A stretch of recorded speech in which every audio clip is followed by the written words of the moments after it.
for me, lots of the conversation that I have really centers around this concept of creating the sort of boundaries for utilization, ethical deployment of artificial intelligence. And so while I believe that many leaders are cautiously optimistic about opportunities, they really do want to focus on the development of guardrails for the ethical deployment of AI in government, because they believe this is a required foundational step to move forward with projects utilizing this sort of technology.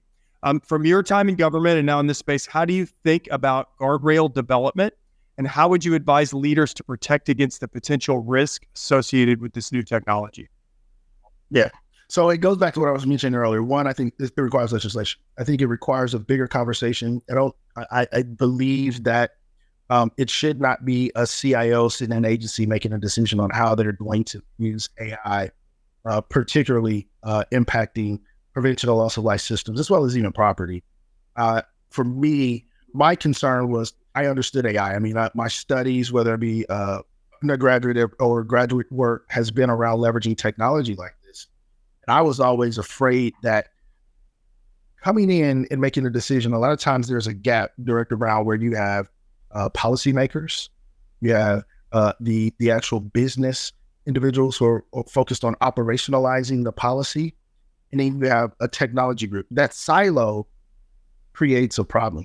And it creates a problem where creating guardrails effectively don't make sense. And we need to come together and have those conversations so that we understand, I understand your business process as a CIO just as well as the business practitioner.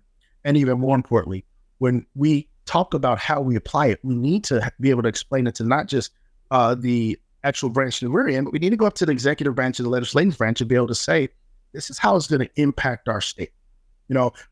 I experienced several class action lawsuits while I was there, tens of millions of dollars in taxpayer dollars, because we made a decision that may or may not align with what the current practice and the current perspective of the community is.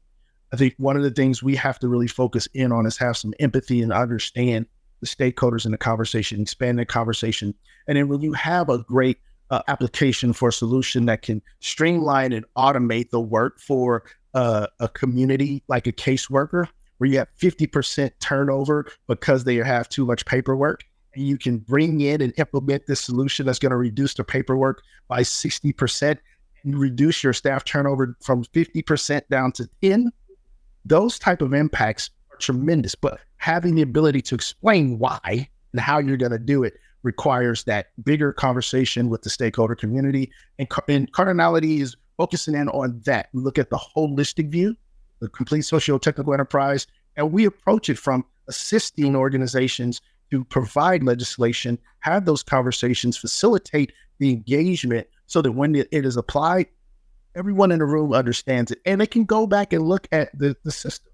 They can have access to realize that this caseworker made a decision, and the director of the agency can go and look and see why they made a decision that may not have been the normal path. I think that's really where we're focusing in on, and making sure that there's transparency, clear communication, top to bottom, from the agency director all the way down to the citizen who's subject to those decisions.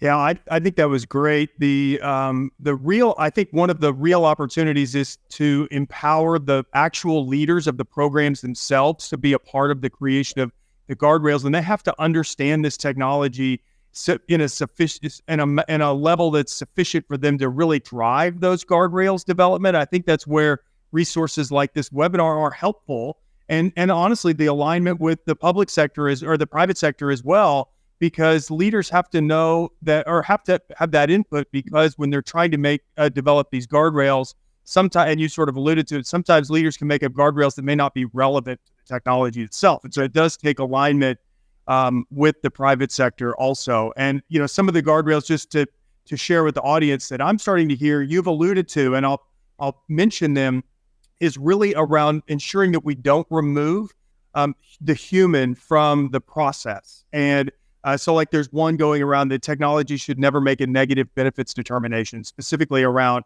SNAP benefits and housing benefits and those sorts of things, that a computer should never say to a citizen that you don't get, you don't get food benefits, and that a human being should always say that. And I think there's definitely some value there, but you mentioned it, the idea of making sure that we don't remove the humans, we have insight and transparency into the system themselves. All of that makes an incredible amount of sense to me.